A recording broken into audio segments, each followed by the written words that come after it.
नारायण नारायण नारायण नारायण।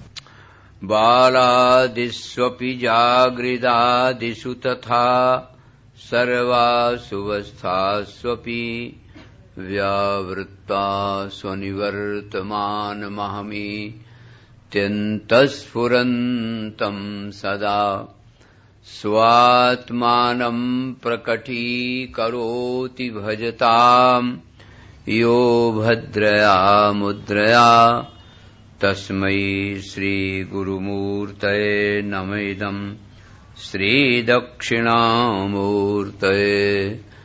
ध्येयं सदा परिभवग्नमभीष्टदोहम् तीर्थास्पदं शोभिरञ्चनुतं शरण्यम् भृत्यार्तिहं प्रणतपालभवाब्धिपूतम् वन्दे महापुरुषते चरणारविन्दम्। ॐ नमो नारायण नमो महद्भ्यः ब्राह्मणेभ्यो नमो नमः। परम प्रेमास्पद परमात्म स्वरूप श्रीमद् भागवत का 11वां स्कंद चल रहा है, जिसमें आज अवधूत जी अपने प्रवचन का प्रिवचन का उपसंहार करते हुए कहते हैं,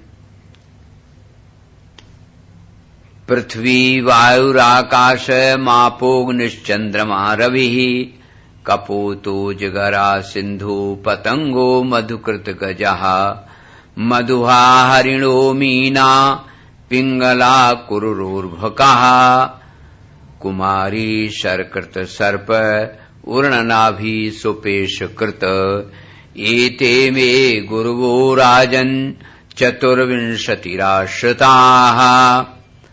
ये 24 गुरु हमने किए। इन गुरुओं ने शिक्षा नहीं दी, हमने शिक्षा प्राप्त कर ली। ये देखो, ये होना चाहिए मन में। यदि छोटे से बड़े से किसी से शिक्षा प्राप्त करनी हो तो ये दत्तात्रेय के 24 गुरुओं की बहुत बढ़िया बात है। कीट पतंग देखो, भौरा भी, पिंगला नाम की वेश्या भी, ये ऐसे छोटे मोटे बातों से हम क्या हमें तो ये सब मालूम है, ये अभिमान है। इसलिए जहां कहीं भी कोई चीज मिले उसको ग्रहण करना चाहिए। देखो ना, मधुकर कितने फूलों पे जाता है, रस लेता है, एक का लिया, दूसरा लिया, तीसरा लिया, सार ले लेता। ऐसे ही अनंत पारम किल शब्द शास्त्रम स्वल्पम तथायुर्बहुवश्च विघ्ना सारम ततोग्राही मपास्य फल्गु हंसैर यथा क्षीर में वाम्बु मध्यात्। जैसे हंस दूध में से पानी निकाल देता है, ऐसे शास्त्रों का सार ग्रहण कर लेना चाहिए। अब इतने शास्त्र हैं, आयु थोड़ी है, क्या क्या पढ़ा जाए, क्या क्या पढ़ा जाए, क्या क्या लिखा जाए, क्या क्या सुना जाए। तो जो चीज निष्ठा एक में होनी चाहिए और उसी निष्ठा से व्यक्ति को चलना चाहिए। कर्म मार्ग, भक्ति मार्ग, ज्ञान मार्ग, 3 मार्ग हैं। 3 में से जिसमें जिसकी निष्ठा होए उसी में आगे बढ़ना चाहिए। प्रायः होता यह है कि थोड़ा इसमें, थोड़ा उसमें, थोड़ा उसमें नहीं हो पाता। जैसे अहम को इदम के रूप में स्वीकार करना, ये भक्ति है। अर्थात हम परमात्मा के उस स्वरूप को ग्रहण करें जो हमारे सामने आ सके, जो दर्शन दे सके, ये भक्ति है।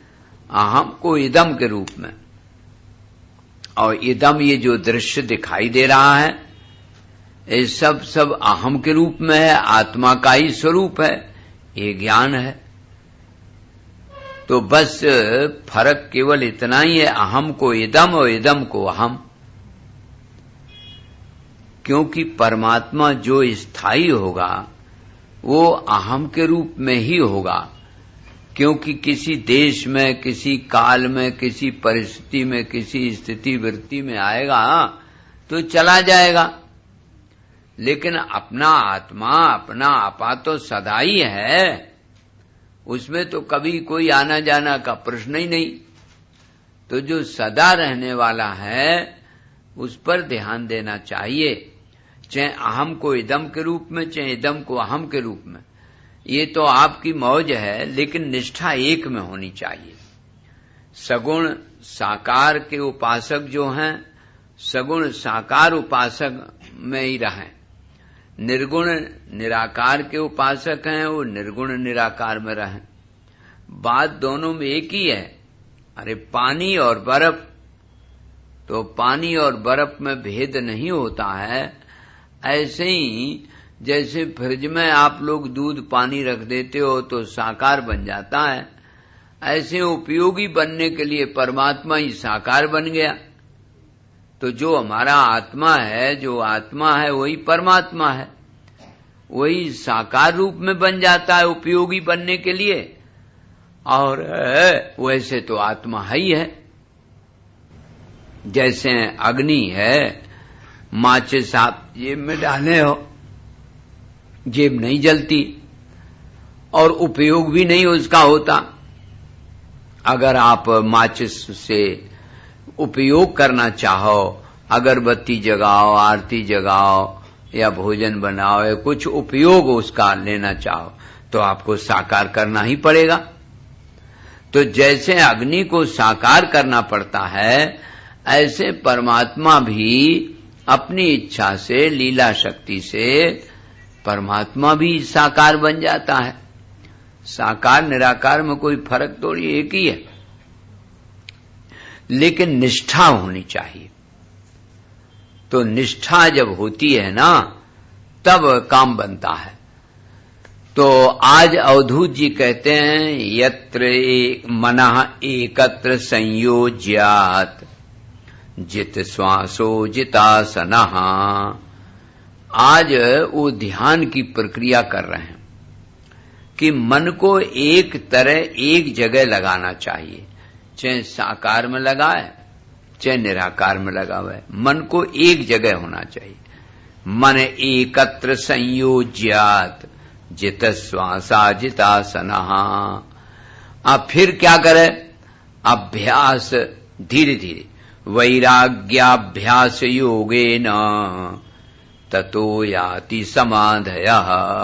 धीरे धीरे धीरे धीरे धीरे धीरे मन शांत होता है। अब विश्व विचार करते हैं। मन एकत्र संयोज्यात्, जैसे संचिन्तयेत् भगवतश्चरणारविन्दम् वज्रांकुशध्वज सरोरुह लांछनाढ्यम्। यदि आप सगुण साकार के उपासक हैं तो भगवान के तलवों में 5 चीजें हैं। उन 5 चीजों का ध्यान करना चाहिए। वो जो रेखाएं हैं वो क्या क्या है? वज्र है, वज्र माने पंखा काट देना। इंद्र ने संपूर्ण पर्वतों के पंखा काट दिए थे। तो संपूर्ण जितने भी हमारे शत्रु हैं, बड़े बड़े ऊंचे, अभिमान को कहते हैं पर्वत, ऊंचे ऊंची चोटी करने वाले ना, धन की वजह से, मन की वजह से, जन की वजह से, परिवार की वजह से, रूप विद्या धन अधिकार की वजह से जो लोग ऊंची खोपड़ी किए खड़े हैं, उनके पंखे काटना का मतलब अभिमान गलित करना। तो ये वज्र हमारे अभिमान को नष्ट कर देगा। अंकुश काम रूपी हाथी को नष्ट कर देगा। बार बार प्रभु के चरणों में जो अंकुश है उसका ध्यान करना चाहिए। अंकुश, वज्रांकुश ध्वज, विजय पताका है। विजय पताका क्या है? जो हनुमान जी लिए रहते हैं हमेशा। सत्यशील दृढ़ ध्वजा पताका, याद आ गई होगी। राम जी ने लंका कांड में विभीषण को बताया, सौरज धीरज तेहि रथ चाका, सत्यशील दृढ़ ध्वजा पताका। दम विवेक बल परिहित घोरे, क्षमा कृपा समता रज जोरे। ईश भजन सारथी सुजाना। देखो कितना सुंदर सुंदर वर्णन लिखा है, इनका ध्यान देना चाहिए। हमारे पास ऐसा रथ हो जैसा राम जी ने विभीषण के प्रति वर्णन किया है, उस रथ से विजय होती है। तो ये जो रथ है इससे विजय थोड़ी होती है। यही परशुराम भगवान ने, भीष्म पितामह ने जब कहा कि गुरुदेव तुम्हारे पास तो रथ ही नहीं है तो हमसे लड़ोगे कैसे, रथ एक आप पे बैठ जाओ और तब हम रथ हैं। तो परशुराम जी ने भी यही कहा कि मेरे पास तो रथ, वो रथ है जिससे तमाम शत्रुओं को जीता जा सकता है, और जो शत्रु बाहर हैं उनको जीतना आसान है, भीतर के शत्रुओं को जीतना बहुत कठिन है। भीतर के शत्रु तो इसी रथ से जीते जा सकते हैं। सत्य शील दृढ़ ध्वजा पताका, सत्य होए और शील होए। अब सत्य क्या है?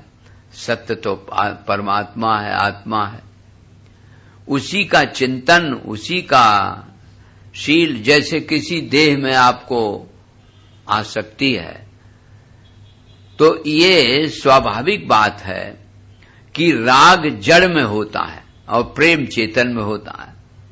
एक नियम है एक तरह का। तो यदि बेटा में, बेटी में, पत्नी में, पति में, पुत्र में, कहीं में राग अगर है तो वो जड़ है। बस इतनी ध्यान अगर आ जाए कि अरे जड़ है, ये तो जड़ में क्या करें, चेतन राग, प्रेम करें चेतन में। तो उसी में जहां आपका राग है उसी में प्रेम भी है, हो सकता है। क्योंकि बेटा, बेटी, पति, पत्नी, जिसमें भी तुम्हारी देह में राग है, अगर ये ध्यान आ जाए ये तो जड़ है, तो उसी में चेतन है, चेतन है, उसी चेतन से प्रेम करो और करते भी हो। जैसे पत्थर की मूर्ति है सामने और आप कहते हो नमामि शमीशान निर्वाण रूपम, पत्थर रूपम कहना चाहिए कायदे से, तो आपकी आंखों में वो पत्थर दिखता ही नहीं है। ये कौन सी आंखें हैं जरा विचार करके देखो। शालिग्राम जी पे जब आप तुलसी चढ़ाते हो तो का पत्थर समझते हो, उनको तो विष्णु समझते हो।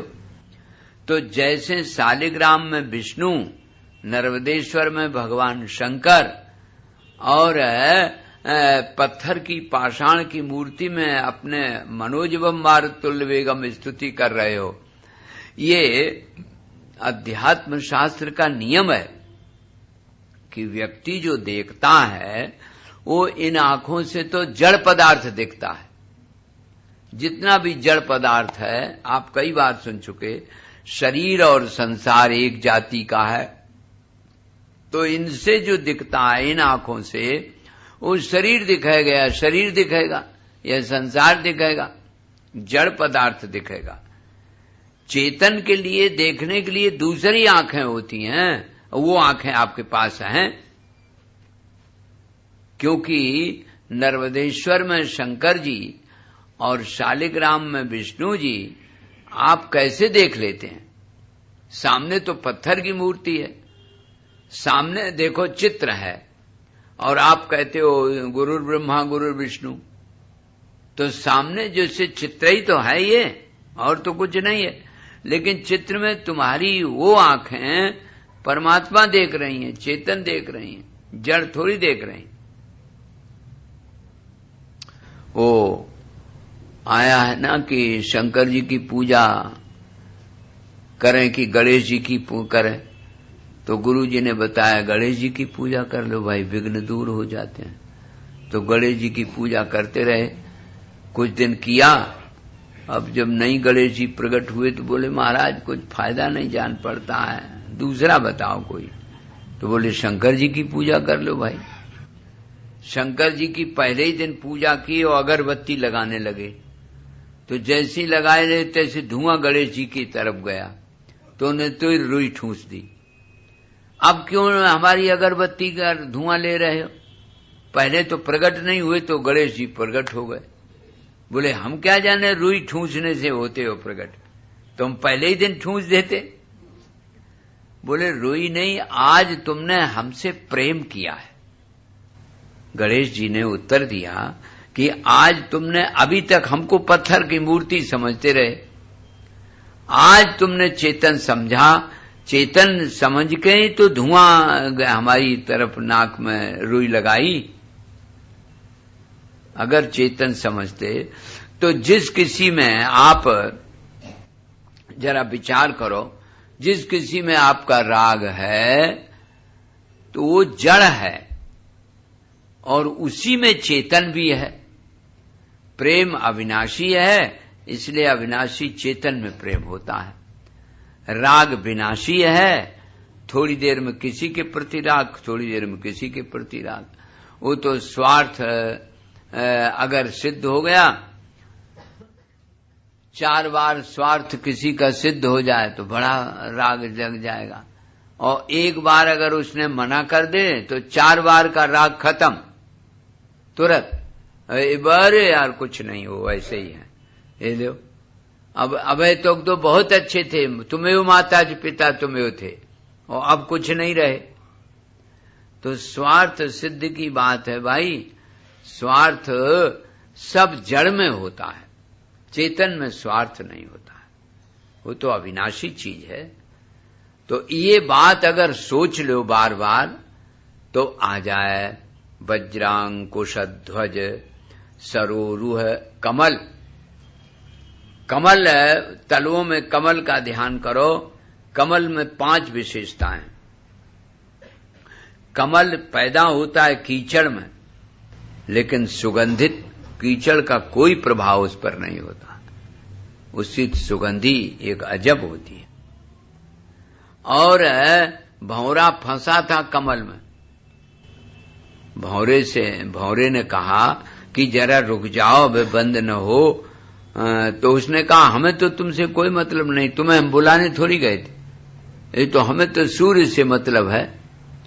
सूर्य अस्ताचल की ओर गया, हम बंद हो गए, तुम मरो चाहे जियो। ये देखो कमल की विशेषता। कमल किसी से सटता नहीं है, पानी की बूंद धरो तुरंत चली जाएगी। आसक्ति रहित कमल होता है, और ज्ञान सूर्य से प्रकाशित होता है, और संगत का कोई असर नहीं। कीचड़ में पैदा हुआ, देखिए ऐसे प्रहलाद जी दैत्य बालकों में पैदा हुए, दैत्य बालकों के साथ रहे, पढ़े, और दैत्य बालकों का प्रभाव उनके ऊपर नहीं पड़ा, बल्कि प्रहलाद का प्रभाव उन पर पड़ गया। जो रहीम उत्तम प्रगति का कर सके कुसम। तो इसका अर्थ ये हुआ कि आपके जीवन में भजन के परमाणु होना चाहिए। अगर प्रबल परमाणु होंगे तो दूसरे परमाणु लौट जाएंगे। जैसे इम्यूनिटी एक शब्द होता है मेडिकल में, वो अगर आप में रोग रोकने की क्षमता है जीवाणु में, तो रोग के जीवाणु आएंगे और लौट जाएंगे। इसी तरह से कभी कभी रोग होता है तो लौट जाते हैं। लेकिन अगर इम्यूनिटी कम है, यानी रोग रोकने की क्षमता कम है, तो रोग आ जाएगा। इसलिए क्षमता बढ़ानी चाहिए। प्राकृतिक चिकित्सा में यही तो विशेषता, वो क्षमता बढ़ाते हैं। एलोपैथिक दवाई दे देता, दवाई माने दवा देना, रोग नहीं नष्ट होता है, दवा दिया जाता है। तो ध्यान ये रखना है कि जीवन में कमल की तरह अनासक्त होकर के रहो। कमल कीचड़ में हुआ, ऐसे ही शरीर संसार से उतना ही नाता रखो जितनी जरूरत है। उसने कह दिया भंवरा से कि हमें से कोई लेना देना नहीं, हमें तो सूर्य से मतलब है। सूर्य अस्ताचल की ओर चला गया तो हम भी चले जाएंगे, बंद हो जाएंगे। अब तुम चाहे मरो चाहे जियो, तुम जानो अपना। मैंने रोज दोहराया कि मुझे हमारे बगैर इनका क्या होगा, इनके बगैर मेरा क्या होगा। ये दोनों अहंता ममता दोनों नष्ट कर देनी चाहिए, क्योंकि परमात्मा सबका है। जैसे हमारा पालन हाने वाला, तैसे उनका पालन करने वाला। कई लोग बेटों बेटियों के लिए बड़ा इंतजाम करते हैं और अपना इंतजाम करते नहीं। फिक्स कर दें, वो लड़की का नाम रख दिया, पत्नी का नाम रख दिया, किसी का रख दिया। अरे अपना भी तो फिक्स करो, जो तुम्हारे साथ जाएगा वो तो यहीं रह जाएगा। जो फिक्स करते हो वो तो यहीं रह जाता है, वो जाता कहाँ है साथ। उनका भी ईश्वर है, जिनके लिए तुम कर रहे हो उनके लिए तो भगवान है। अगर सुपुत्र होगा तो पढ़ाई लेगा चौगुना पचगुना, और अगर कुपुत्र होगा तो जो दोगे वो भी मेट देगा।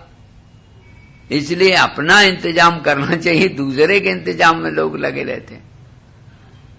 आप लोग नहीं हो खैर।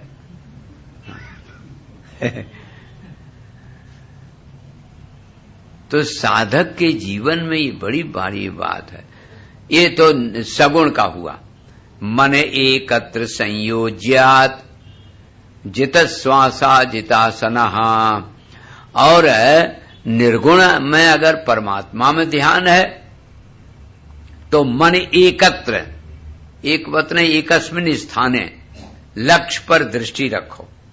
जैसे आप अपने घर से चले तो सड़क पे एकदम प्रधानमंत्री की तरह थोड़ी कह दिया कि कोई सड़क पे न रहा है, हम आ रहे हैं। अरे भाई, ऊपर गधा भी जाएगा, दुर्जन भी जाएगा, आतंकवादी जाएंगे और सब जाएगा, तुम भी चले जाओ। लेकिन तुम्हारा तो लक्ष्य प्रेमपुरी है ना। लक्ष्य पर अगर दृष्टि रहेगी तो जब आप चलते हो बीड़ी सिगरेट शराब तमाम दुकानें मिलती, तो कहां दुकान पे ध्यान है? ध्यान ही नहीं है। श्रीमद् भागवत में एक दृष्टांत अवधूत जी ने दिया। कैसे दिया? बोले एक बाण बनाने वाला था और बाण बनाने में बड़ा तल्लीन था। राजा की फौज निकली वहां से। यथेषु कारो ब्रजंतम नृपतिम ब्रजंतम। देखो गजब रे गजब। सेना सपाटा सहित निकल गए राजा और उससे पूछा, बोले अन्न मना बभूव, हम तो अन्न मन थे, हमें पता नहीं है, हम न ददर्श, मैंने देखा ही नहीं। कहा कि इतनी बड़ी सेना निकली, हाथी घोड़ा सब सेना निकली। बोले हम अपने लक्ष्य में थे। यथेषु कारो नृपतिम ब्रजंतम, न बोध है आमास, जाने नहीं। क्यों? अन्न मना बभूव, उसका मन दूसरी जगह लगा था। तो जब दूसरी जगह लगा है मन, तो कैसे देखे? इसी तरह से आप भी अपने लक्ष्य पर अगर दृष्टि टकटकी लगी तो दुकान बनी रहा है, खूब बनी रहा है। सड़क पे बहुत लोग चलते हैं। सड़क आपका मन भी है, बुद्धि भी है। मन में काम क्रोध लोभ आते रहते हैं। आप यदि महत्व न दो तो वो लौट जाएंगे, आएंगे। मच्छर खटमल तुम रोक थोड़ी सकते हो, तो आएंगे ही। जब तक अंतःकरण रहता है, याद रख लो, तब तक ये काम क्रोध आदि भी आते हैं, लेकिन महत्व न दो उनका तो लौट जाएंगे।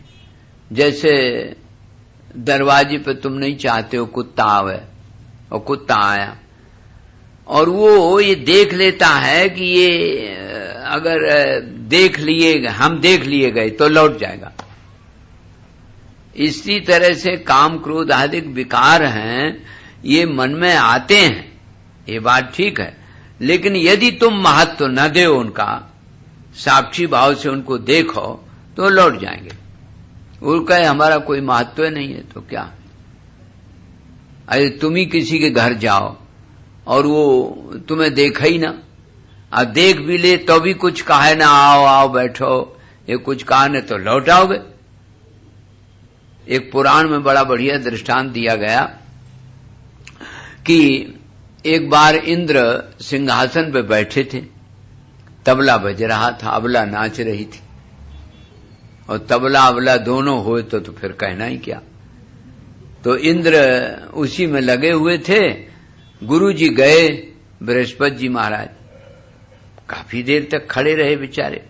जब इंद्र ने ध्यान ही नहीं दिया तो लौट आए वापस। यही भलमनसाहत है, जिसमें आप देखो कि जब वो देखते ही नहीं है हमारी तरफ तो लौट आना चाहिए। तो बृहस्पति जी लौट आए। तो उसी प्रकार से यदि आप महत्व नहीं देंगे किसी विषय में, आपने इतना महत्व विषयों को दे रखा है, अगर महत्व न दो तो कुछ भी नहीं है, वो तो जड़ है, वो आपके द्वारा चेतित है। यथेशुकारो नृपतिम ब्रजंतम, राजा की फौज निकली उसने देखा ही नहीं।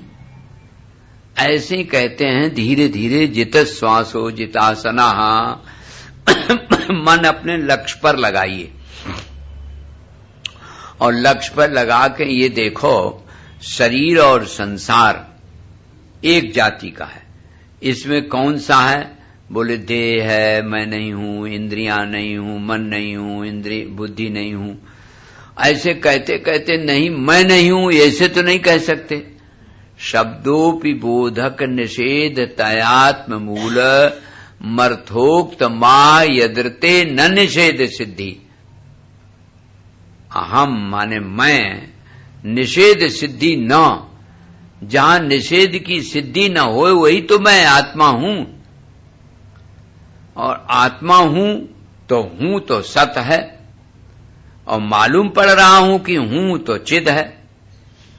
और हमेशा चाहे जागृत हो, चाहे स्वप्न हो, चाहे सुसुप्ति हो, चाहे अन्नमय में हो, प्राणमय हो, मनोमय में हो, कोश में, किसी में हो, मैं तो हमेशा ही रहता हूं।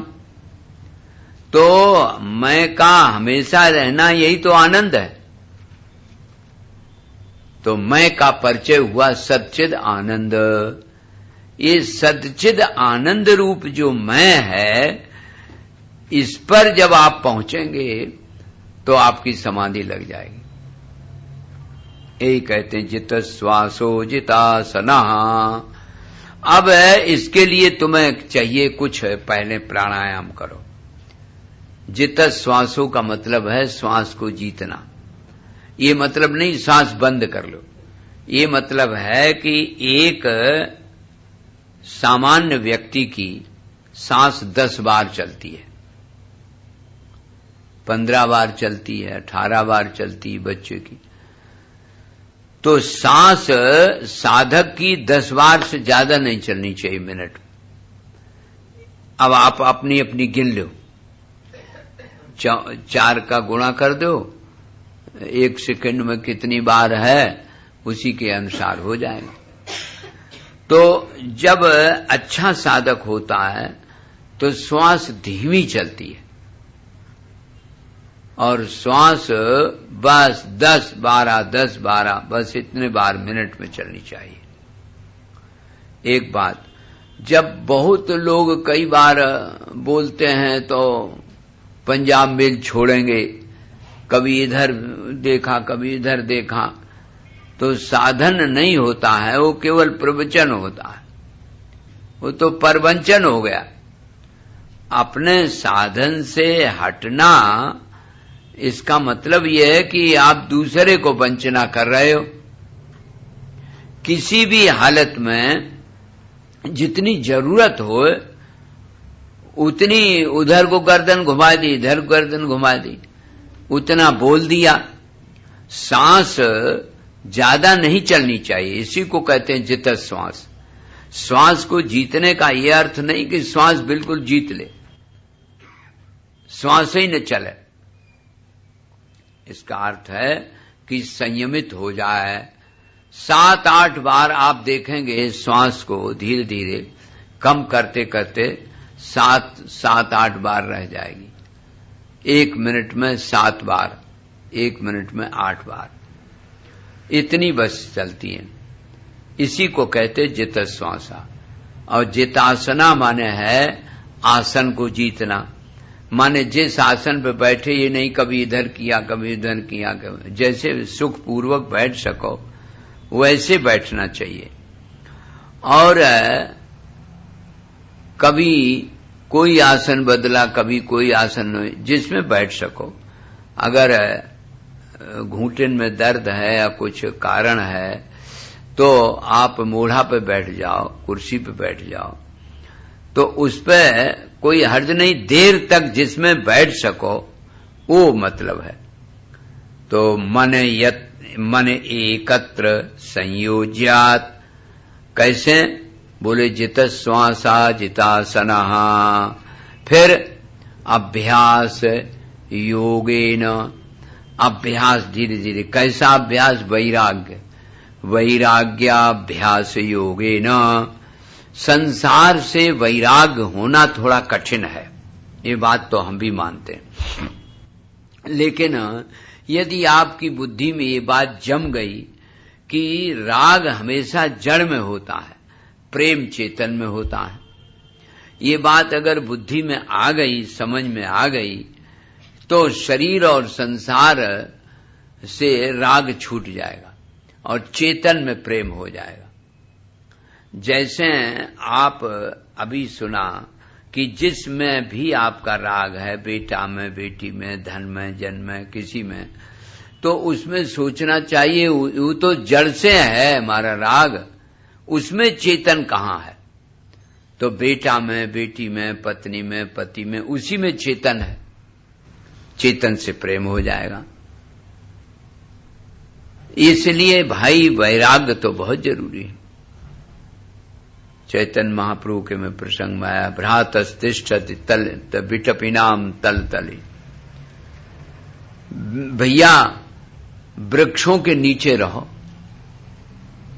ये देखो, भ्रातस्तिष्ठसि तिष्ठ तरु तले और ग्रामेषु भिक्षा मठ, गांव में भिक्षा मांग लो। तो वो बात तो खैर अवधूतों की है, लेकिन जीवन में ये तो निश्चय ही करना चाहिए कि शरीर और संसार से वैराग्य हो जाए। और कैसे होगा? बोले जब उसको जड़ समझोगे कि ये चीज जड़ है, हमारे से दृश्य हो रही है, हमारे के द्वारा दृश्यमान हो रही है, दिख रही है और है जड़। जब जड़ समझ लोगे और विनाशी समझ लोगे और अपने को अविनाशी मान लोगे तो अपने आप वैराग्य हो जाएगा। महाराज जनक जी के बारे में आया कि जब सुखदेव जी गए, तो भी भागवत में है, सुखदेव जी गए तो पहले तो जनक जी ने कहा कि सुखदेव जी को अंतःपुर में लिवाए जाओ और वारांगनाएं विविध प्रकार की हाव भाव चेष्टाओं से इनको मोहित करें। सुखदेव जी को वारांगनाओं के बीच में रख दिया गया और वो नाना प्रकार से हाव भाव चेष्टा दिखाती हैं, नृत्य करती हैं, गले में हाथ डालती हैं और उनको स्नान कराती हैं, भोजन कराती हैं, सब कुछ। 1 सप्ताह बीत गया। 1 सप्ताह के बाद माए की आदमी है कि वो पत्थर, उस पर कोई प्रभाव नहीं है। हम लोगों ने सब प्रयास कर लिया, अब उस पर कुछ प्रभाव नहीं, तो जनक जी ने कहा तो बुला दो इधर। तो बुलाया, कहा कि बहुत देर हो गई, पहले भोजन वोजन हो जाना चाहिए, तब ठीक बनेगा, तब आप प्रयोजन बताना क्यों आए हो। तो एक ऐसा कमरा किया, छोटा सा कोठा, जिसमें केवल 2 ही चौकी लग सकती हैं भोजन की, और बहुत सकुड़े ऐसे बैठ गए दोनों जने। अब राजा का राजभोग, बढ़िया बढ़िया सामान आने लगा, थाली आई सामने और ठीक चोटी के ऊपर एक तलवार प्लास्टिक की बना के और कच्चे धागा में उसको डाल दिया। और सुखदेव जी की दृष्टि गई वहां, अरे राम राम, ये तो जने जने कब लटक रही है और हिल भी रहा है धागा, और कच्चा धागा है, ये तो कभी टूट जाएगा। ठीक खोपड़ी के ठीक जहां चोटी होती वहां गिरेगा आके। तो जल्दी जल्दी खा लें और फिर देखेंगे गिरी, फिर खा लें जल्दी जल्दी फिर गिरी। और जनक जी बड़े धीरे से अपने पा रहे थे। जब भोजन हो गया तो बोले कि कौ महाराज, मिठाई ठीक थी, खटाई ठीक थी, नमक ठीक था। बोले देखा किसने? हमें तो पता ही नहीं कि मिठाई ठीक है कि खटाई ठीक है कि नमक ठीक है। फिर क्या देखते रहे? बोले इतना बढ़िया व्यंजन आया और आपने कुछ देखा ही नहीं, देखते क्या रहे? बोले देखते रहे वो तलवार लटकी थी, जो वो कच्चे धागा में लटकी है और न जाने कब चोटी पे गिर पड़े। तो बोले मृत्युना गृहीते केशेषु मृत्युना धर्माचरित। ऐसे खोपड़ी पर काल लटका है और काल देवता का कब तमाचा लग जाए ये कुछ ठिकाना नहीं। तो भोग करते हुए भी योग में रह सकते हो यदि आपको ये ध्यान रहे कि गृहीते केशेषु मृत्युना धर्माचरित। मृत्यु हमारी खोपड़ी पर बिल्कुल सवार है, तलवार लगी है। अब कब गिर जाए उसका क्या ठिकाना, कब गिर जाए। तो इसलिए कहा गया मन एकात्र संयोज्यात्, एक मन को एक में लगाओ लक्ष्य पर। और जितश्वासा जितासना, और फिर वैराग्याभ्यास योगेन, वैराग्य के और अभ्यास से धीरे धीरे काम बनता है। भाई आपने अभ्यास ही तो ही किया है।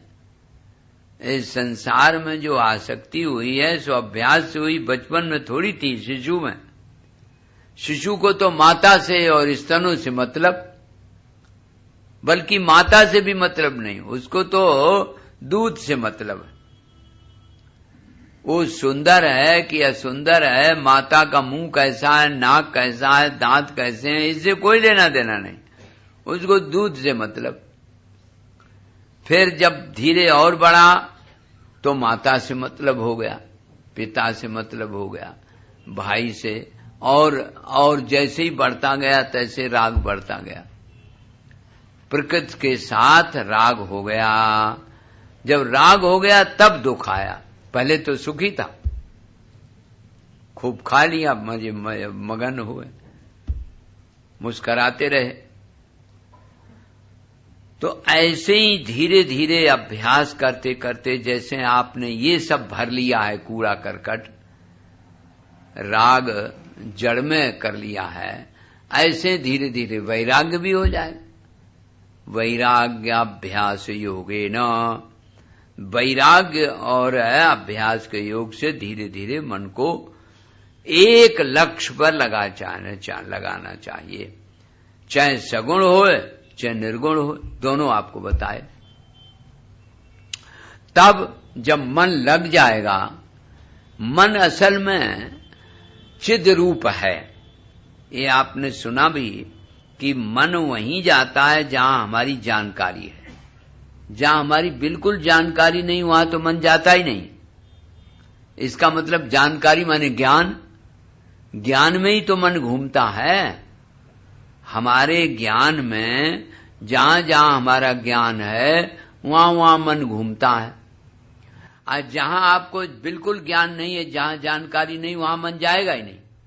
इसका मतलब मन स्वयं चिद रूप है, ज्ञान रूप है।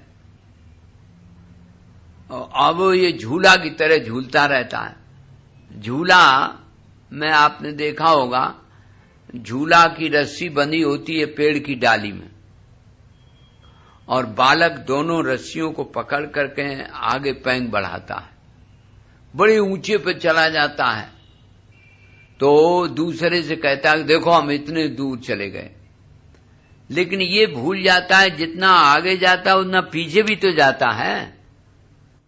वो आगे की तो कहता है कि हम आगे इतने चले गए, लेकिन पीछे भी तो जाता है। कभी कभी ये जीव परनाले के कीड़ा भी बन जाता है, कभी कभी ब्रह्मा विष्णु महेश भी बन जाता, ये तो है। लेकिन यदि वो समझदार है तो जहां आश्रय में बंधा है जिस डाली में, वहीं होके तो जाता है आगे पीछे, चाहे तो वहीं रुक जाए।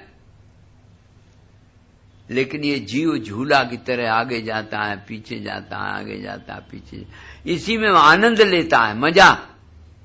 जैसे वॉलीबॉल खेला जाता है ना, तो वॉलीबॉल इधर बॉल गया तो उधर न मार दिया, उधर गया इधर, इसी में आनंद है।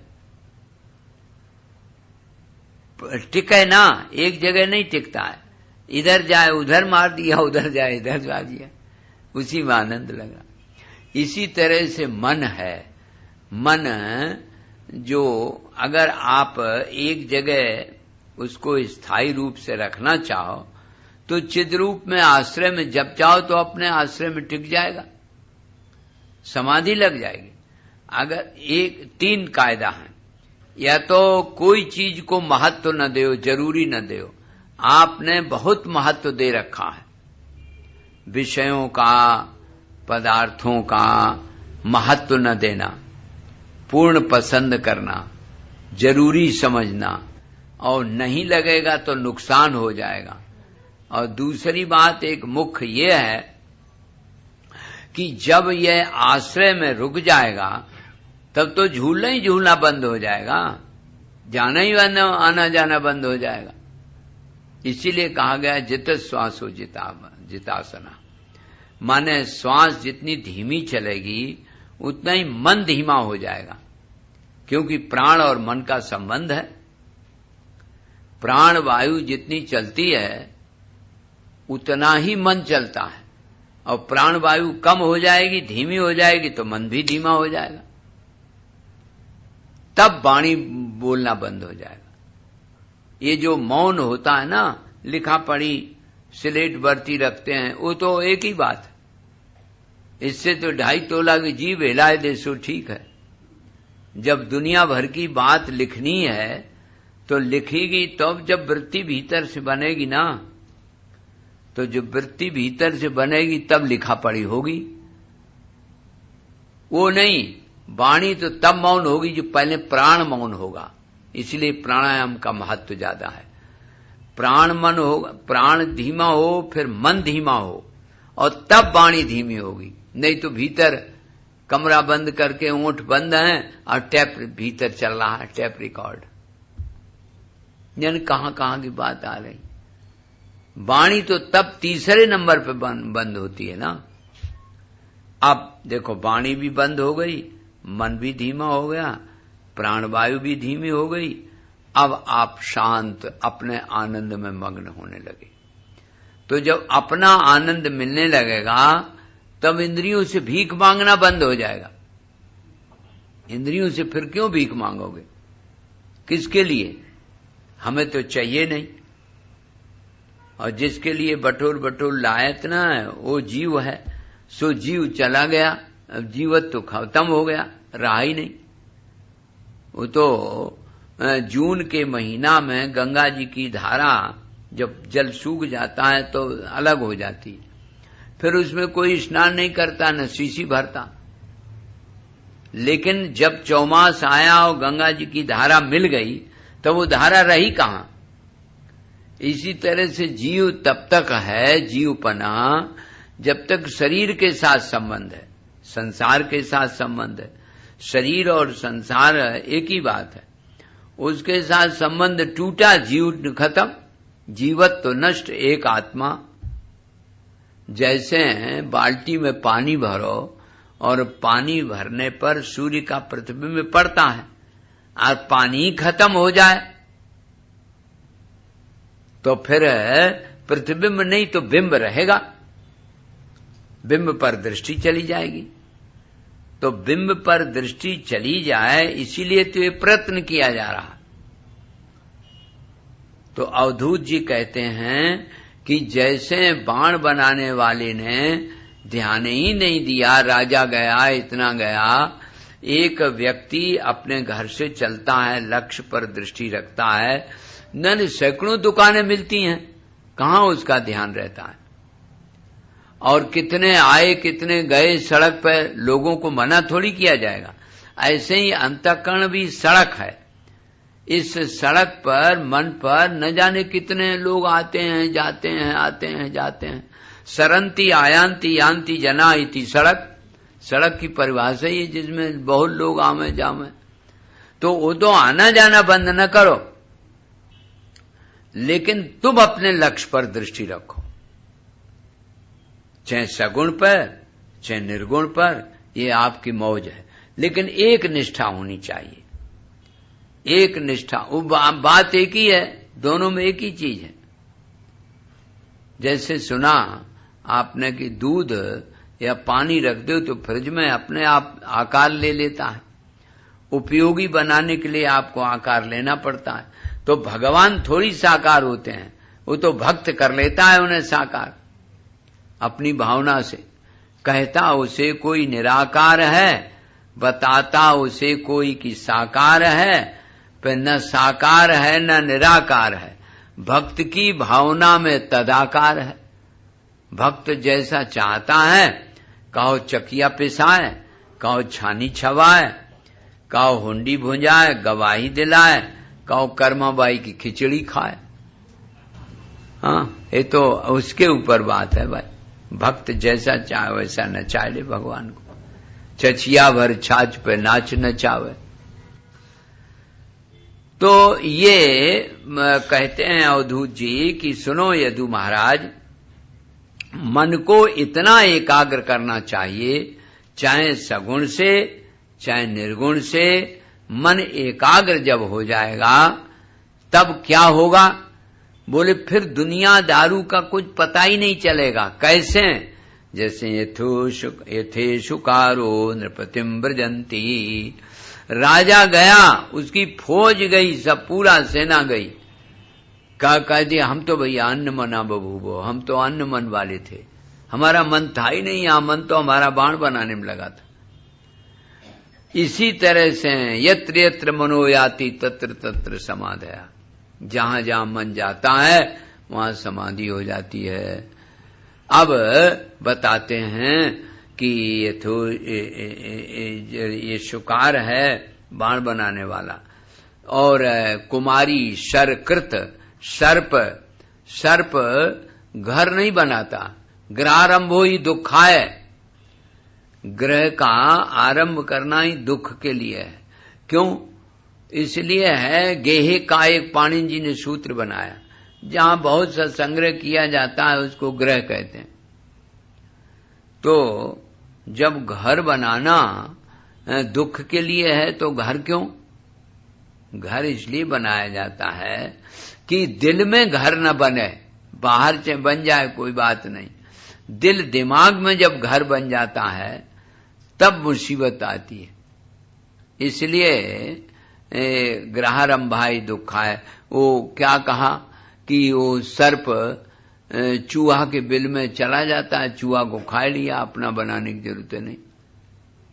ये बता पेशश करता, एक होता है कीड़ा, वो बड़ा विचित्र है, वो ध्यान करता करता वही तन्मय हो जाता है। वो कीड़ा रेशम बनाने वाला, उसमें ध्यान होता है। बताया कि एक लखौरी जने क्या होता है, तो वो उसमें दीवार में रख देता है भौरा, अब भुन भुन भुन भुन भुन भुन करता रहता है, तो उसी के रूप में बन जाता हो। तो ऐसे ही कहते हैं ये रूप ध्यान करते करते करते करते तन्मय हो जाता है। पुराण में कथा आई कि प्रहलाद जी को सबने बहुत समझाया कि तुम कैसे आदमी हो, राक्षस कुल में पैदा हुए और तुम्हारे पिताजी को मार दिया विष्णु ने, तुम चढ़ाई करो। तो आ गई समझ में, तो चढ़ाई करने लगी। चढ़ाई की तो नारद जी आए। नारद जी से पूछा कि नारायण से हम जीतेंगे कैसे? बोले अरे नारायण का तो जीतना बहुत साधारण। नारद जी ऐसे हैं कि दैत्यों के भी गुरु जी हैं और देवताओं के भी गुरु जी हैं, सूचना प्रसारण मंत्री हैं ये। तो फिर क्या ऐसे करें? बोले तुम नारायण का वेश बना लो नारायण का ध्यान करो, ध्यान करो, ध्यान करो, ध्यान करो, तो तुम नारायण बन जाओगे, बस तुम जीत जाओगे। ध्यान करते करते नारायण का ध्यान करने बैठ गए, नारायण स्वरूप हो गए। नारायण स्वरूप हो गए तो नारायण प्रकट हो गए।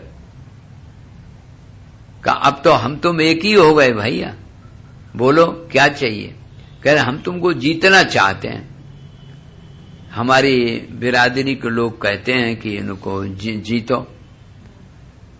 तो नारायण हंसने लगे, बोले जीत तो लिया, अरे हम सामने तुम्हारे प्रकट हो गए, तुमने ध्यान करते करते जीत लिया।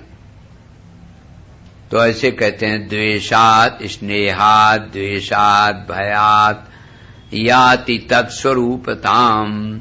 स्नेह से, द्वेष से, भय से किसी तरह से वो स्वरूप को प्राप्त कर लेता है। यथा पेशस्कृता कीटा याति तत्स्वरूपताम। जैसे कीड़ एक स्वरूप को प्राप्त कर लेता है, ऐसे ही स्वरूप का चिंतन करते करते स्वरूप हो जाते हैं। एक होता है स्वरूप, एक होता है रूप। रूप अनेक होते हैं, स्वरूप एक होता है। तो स्वरूप का चिंतन करते करते जैसे आप अपने स्वरूप का चिंतन करोगे, आप अपने आत्मा का स्वरूप का चिंतन करोगे तो आनंद मग्न हो जाओगे। बोलो प्रेम से कृष्ण भगवान की जय। ओम पूर्णमदः पूर्णमिदं पूर्णात् पूर्णमुदच्यते पूर्णस्य पूर्णमादाय पूर्णमेवावशिष्यते। ओम शांति शांति शांतिः। हरिः ओम। श्री गुरुभ्यो नमः। हरिः ओम।